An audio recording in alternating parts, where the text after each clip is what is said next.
술벌레 아쿠다카와 리노스케. 근래 없는 더위다. 사방을 둘러보아도 집집마다 지늘거로 굳힌 지붕기와가 납덩이처럼 투박하게 햇빛을 반사하고 처마 아래 매달린 제비 둥지조차 이런 더위라면 안에 있는 새끼는 알이 그대로 쪄 죽는 건 아닌가 생각이 될 정도다. 하물며 밭을 안 밭은 삼이며 수수며 땅의 후끈한 열기에 고개를 푹 떨구고 무엇 하나 퍼는 채로 시들지 않은 것이 없다. 바위 위로 보이는 하늘도 더위를 먹었는지 맑은 날씨지만 지면으로 갈수록 대기는 잔뜩 뿌옇고 주사위 모양의 알알의 떡을 질그릇에 볶은 듯한 작은 뭉게구름이 점점이 흩어져 떠 있다. 술벌레 이야기는 이런 뜨거운 날에 일부러 뙤약빛이 내려쬐는 탈곡마당에 나와 있는 세 남자의 이야기로 시작한다. 이상하게도 그중 한 사람은 맨몸으로 땅바닥에 벌렁 드러누워 뒹굴고 있다. 게다가 무슨 까닭인지 손이고 발이고 줄에 칭칭 감겨 있다. 하지만 당사자는 그다지 괴로워하는 기색이 아니다. 키가 작고 혈색이 좋으며 어딘지 모르게 둔중해 보이는 돼지처럼 살찐 남자이다. 그리고 적당한 옹기술병 하나가 남자의 머리맡에 놓여 있지만 안에 무엇이 들어있는지 알 길이 없다. 또 한 사람은 황금색 버비를 입고 귀에는 작은 청동고리를 매단 언뜻 보기에도 기이한 행색의 성녀이다. 피부색이 남달리 검은 데다 머리나 수염이 곱슬곱슬한 것을 보면 아무래도 파밀고원 서쪽에서 온 사람인 듯하다. 아까부터 줄기차게 붉은 손잡이로 된 불자를 흔들면서, 이 불자는 마음의 티끌과 번뇌를 털어내는 상징적 의미가 있는 먼지털이처럼 생긴 불교 소도구입니다. 불자를 흔들며 벌거숭이 산에게 덤벼드는 벌레나 파리를 쫓고 있지만 역시나 조금 지친 모양인지 지금은 술병 옆으로 와서 거드름 부리는 칠면조처럼 웅크리고 앉아있다. 다른 한 사람은 이 두 사람과 훌쩍 떨어져서 탈곡마당 구석에 있는 초가 처마 밑에 서 있다. 이 남자는 턱 끝에 쥐꼬리 같은 명색분인 수염을 기르고 뒤꿈치를 가릴 만큼 긴 후산, 이 후산은 마로 된 호옷입니다. 후산에 매듭을 아무렇게나 늘어뜨린 다갈색 띠를 두른 차림새이다. 흰 깃털로 만든 부채를 이따금 소중하게 붙이는 모습으로 보아 아마 유생일 것이다. 세 사람 모두 서로 말을 맞추기라도 했는지 입을 다물고 있다. 게다가 거의 꿈쩍도 하지 않고 이제부터 무슨 일이 일어날지 잔뜩 기대하는 양 모두 숨죽이고 있다. 시간은 막 정오쯤 됐을 것이다. 개도 낮잠을 자는지 개 짖는 소리 하나 들리지 않는다. 탈곡마당을 에워싼 삼이며 수수도 푸른 잎을 햇빛에 반짝거리며 쥐죽은 듯 고요하다. 저 너머 보이는 하늘도 온통 무더운 한여름의 열기가 감돌아 구름 꼭대기조차 내리쬐는 햇빛에 숨을 헐떡이고 있는 것은 아닌지 모르겠다. 사방을 둘러봐도 숨이 통하는 것은 이 세 남자밖에 없다. 세 사람은 관제묘, 이 관제묘는 관우를 모시는 사당으로 묘 안에 63위의 부조가 모셔져 있다, 이렇게 설명되어 있습니다. 관제묘에 안치된 토제상처럼 침묵을 지키고 있다. 물론 일본 이야기는 아니다. 중국의 장산이라는 곳에 사는 유씨의 탈곡마당에서 어느 해 여름 일어난 일이다.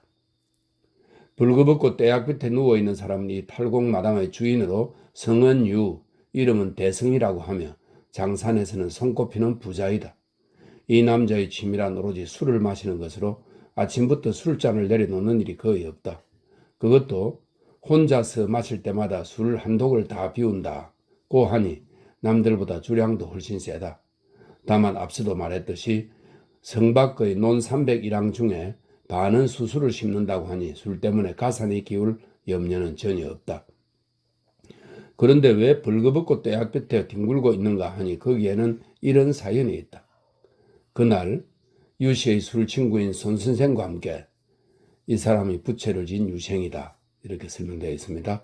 손선생과 함께 바람이 솔솔 통하는 방에서 죽부인에 기대어 바둑을 두고 있다니 쪽진 머리를 한 하녀가 와서 묻는다. 지금 보당사라는 절에 있는 스님이 오셔서 나리를 꼭 뵙고 싶다는데 어떡할까요? 뭐라고, 보당사? 이렇게 묻고 유씨는 눈이 부신 듯 작은 눈을 깜빡거리다 이었고 더운지 살찐 몸을 일으키며 그럼 여기로 모시게 하고 일렀다. 그러고는 손 선생의 얼굴을 힐끔 보며 아마 그 성녀일 게야 라고 덧붙였다. 보당사에 있는 스님이란 서역에서 온 외국인 성녀이다. 이 성녀가 의술도 하는 데다 방중술도 한다고 해서 이 일대에서는 평판이 자자했다. 가령 김아무개의 흑내장이 갑자기 차도가 있다느니 이 아무개의 고질병이 바로 나았다느니 거의 기적에 가까운 소문이 떠돌고 있다. 두 사람 모두 소문은 익히 알고 있었다. 그 외국인 성녀가 지금 무슨 일로 일부러 유씨의 집에 찾아온 것일까? 물론 유씨는 부른 기억이 전혀 없다. 이왕 말이 나온 김에 말해두지만 유씨는 워낙 손님의 방문을 좋아하는 남자가 아니다. 하지만 이미 손님이 와 있는데 다른 새로운 손님이 왔다면 대개는 기꺼이 만났다. 손님 바로 앞에서 손님이 있는 것을 자랑이라도 하고 싶은 어린 아이 같은 허영이 있기 때문이다. 게다가 오늘 손님인 외국인 성녀는 이 점 어디서든 꽤나 유명했다. 결코 만나서 부끄러울 손님이 아니다. 유씨가 만나겠다고 한 동기는 대략 이런 사정이었다. 무슨 일이지? 탁발라러 온 게 아닐까? 공양이라도 해달라고 하겠지. 둘이 이런 말을 주고받는 동안 이윽고 하녀의 안내를 받고 들어오는 이를 보니 키가 크고 입이 자수정처럼 생긴 괴상한 모습의 성녀이다. 황금색 버비를 입고 길게 자란 곱슬머리를 거추장스럽게 어깨까지 늘어뜨리고 있다. 붉은 손잡이의 불자를 쥔 채 어둑하니 방 한가운데 서 있다. 인사도 하지 않고 입도 열지 않는다. 유씨는 잠시 망설였지만 그러는 새 어쩐지 불안해져서 무슨 일이시오? 하고 물어보았다. 그러자 성녀가 입을 뗐다.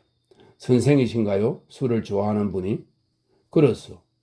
유씨는 질문이 너무 당돌하여 대답을 허리마리 하면서 도움을 청하듯 손선생 쪽을 보았다.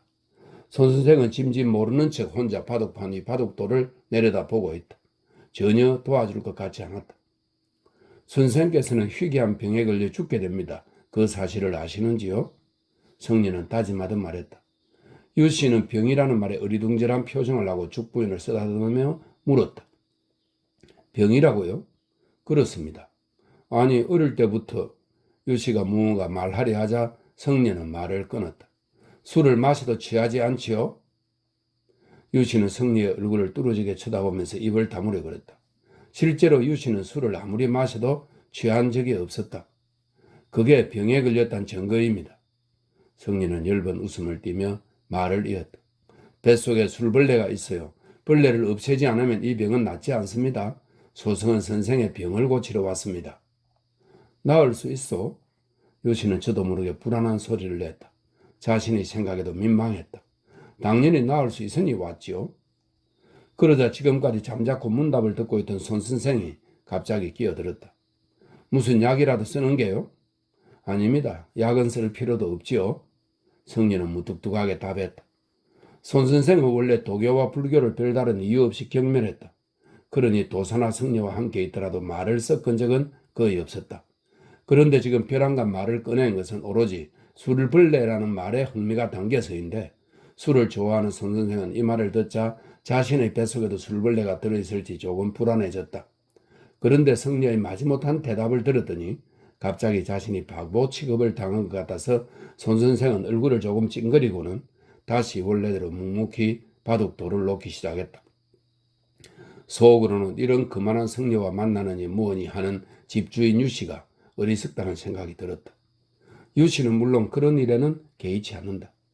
그럼 침이라도 놓는 게요? 아니, 훨씬 손쉬운 일입니다. 그러면 주술이요? 아니요, 주술도 아닙니다. 이런 말이 오간 끝에 성녀는 치료법을 간단히 설명해 주었다. 오로지 맨몸으로 햇빛을 쬐며 가만히 있기만 하면 된다는 것이다. 정말 쉬워 보였다. 그 정도로 낫는다면 치료받아서 나쁠 것도 없었다. 게다가 딱히 의식한 것은 아니지만 성녀의 치료를 받는다는 점에 조금은 호기심도 발동했다. 마침내 유씨는 고개를 조아리며 말했다. 그럼 아무쪼록 치료를 받도록 하지. 유씨가 맨몸으로 땡볕에 탈곡 마당에 누워있는 것은 이러한 까닭이었다. 그러자 성녀는 몸을 움직여서는 안 된다며 유씨의 몸을 가늘게 꼰 줄로 둘둘 감았다. 그러더니 하인에게 술을 담은 병 하나를 가져와 유씨의 머리 밑에 두라고 했다. 좋은 술친구인 손 선생은 마침 그 자리에 있었던지라 꼼짝없이 요상한 치료를 지켜보게 되었다. 술벌레라는 것이 무엇인지 그것이 뱃속에서 없어지면 어떻게 되는지, 머리맡에 있는 술병은 무슨 속셈인지 이를 아는 이는 성녀 말고는 아무도 없다. 이렇게 말하면 아무것도 모른 채 땡볕에 벌거벗고 나와 있는 유씨가 무척 한심해 보이지만 보통 사람들이 학교 교육을 받는 것도 실은 별반 사정이 다르지 않다. 덥다. 이마에 땀이 송송 솟아나 방울방울 맺히나 했더니 쑥 뜨뜻미지근하게 눈가로 흘러온다. 공교롭게도 줄에 묶여 있어서 손을 뻗어 닦을 수도 없다. 땀의 흐름을 바꾸려고 고개를 움직이기만 해도 바로 심하게 현기증이 날 듯해서 유감이지만 이 생각도 또 접었다. 땀은 거침없이 눈꺼풀을 적시고 코 옆에서 입가를 돌아 턱 아래까지 흘러간다. 불쾌하기 거지없다. 그때까지는 눈을 뜨고 하얗게 타는 하늘이나 잎이 축 처진 산밭을 말똥말똥 쳐다보고 있었지만 땀이 마구 흐르면서 그마저 단념해야 했다. 유씨는 이때 처음으로 땀이 눈에 들어가면 썰이다는 것을 알았다. 도살장에 끌려간 양의 얼굴을 하고 얌전히 눈을 감은 채 줄곧 햇볕을 쬐고 있으려니 이번은 얼굴이고 몸이고 할 것 없이 위로 향한 부분의 피부가 점점 아파왔다. 피부 전체의 사방팔방으로 움직이려는 힘이 작용하지만 피부 자체는 그에 비해 조금도 탄력이 없다. 여기저기 따끔거리며 아팠다. 땀 구멍만 고통스러운 것이 아니었다. 유씨는 성녀한테 치료를 받는 것이 조금 분하기 시작했다. 그러나 이 정도는 나중에 생각해보면 아직 고통스러운 편이 아니었다. 목이 말라왔다. 조조인가 누군가가 앞에 매실나무 숲이 있다고 말해 병사의 갈증을 풀었다는 일화를 유씨도 알고 있다. 하지만 지금은 아무리 매실의 단맛 신맛을 머릿속에 떠올려 보아도 갈증은 가실 기미가 없다. 턱을 움직여 봤다. 혀를 깨물어 봤다. 했지만 입안은 여전히 뜨거웠다. 더욱이 머리맡에 술병이 없었다면 아직 얼마든지 더 참을만 했을 것이다. 그런데 병 주둥이에서 술 향기가 물씬 쉴 새 없이 유씨의 코를 덮쳐왔다. 게다가 기분 탓인지 술 향기가 조금씩 점점 짙어지는 느낌마저 들었다. 유씨는 그저 병이라도 보려고 눈을 떴다. 눈을 치켜 뜨고 보면 술병 주둥이와 완만하게 부푼 술병 몸뚱이의 반만 눈에 들어왔다. 눈에 들어온 것은 그 정도밖에 안 됐지만 유씨의 상상 속에는 황금색을 띠고 어둑한 술병 안에 가득 찬 술이 떠올랐다. 무심코 갈라진 입술을 마른 혀로 구석구석 핥아보지만 도무지 침이 솟는 기색이 없다. 지금은 땀마저 햇빛에 다 말라버려 전만큼 흐르지 않는다. 연거푸 두세 번 현기증이 심하게 났다. 두통은 아까부터 계속됐다. 유씨는 속으로 점점 더 성녀를 원망했다.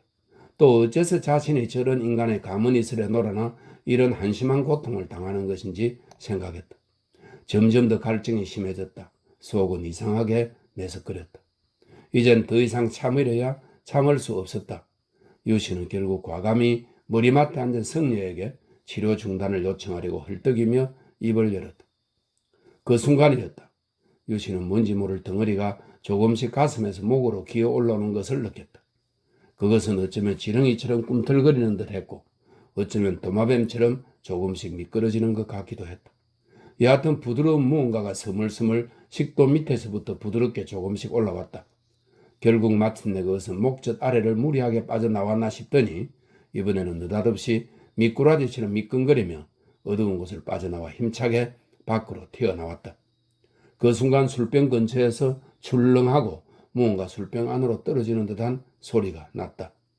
그러자 성녀가 갑자기 일어나 유씨의 몸을 묶고 있던 줄을 풀기 시작했다. 이제 술벌레가 나왔으니 안심하라며 말했다. 나온 건가요?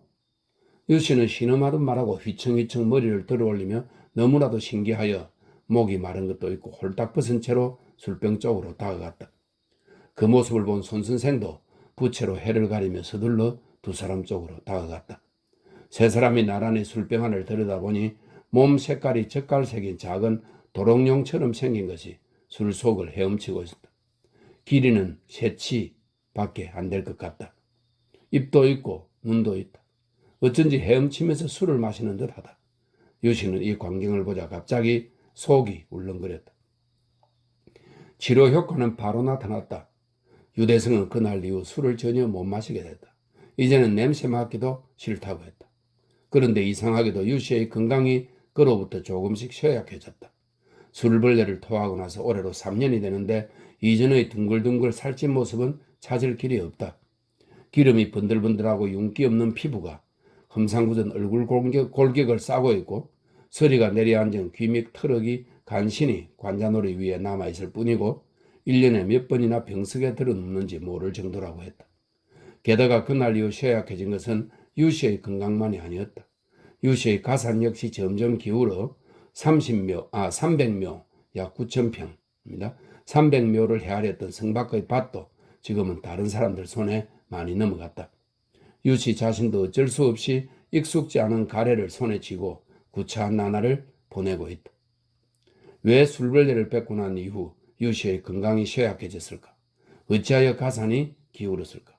술벌레를 뱉은 일과 그 후 유씨의 몰락을 원인과 결과로 놓고 보면 누구든 품을 법한 의문이다.